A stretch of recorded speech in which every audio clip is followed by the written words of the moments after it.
نصف شب که بچه از دنیا رفت، حکومت زن غسل دهنده فرستاد.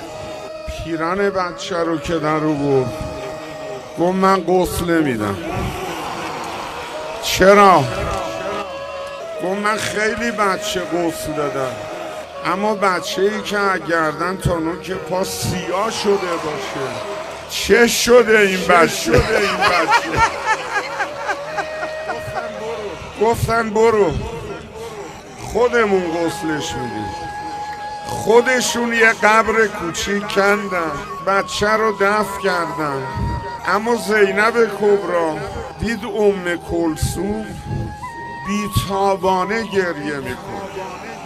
گفت چرا اینجوری گریه میکنی؟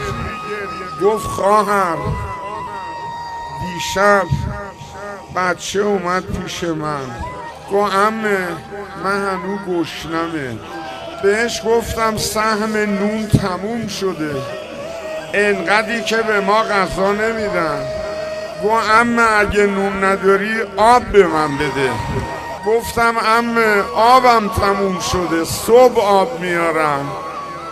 گریه میکنم که این بچه مثل باباش تشنه و گرسنه از دنیا.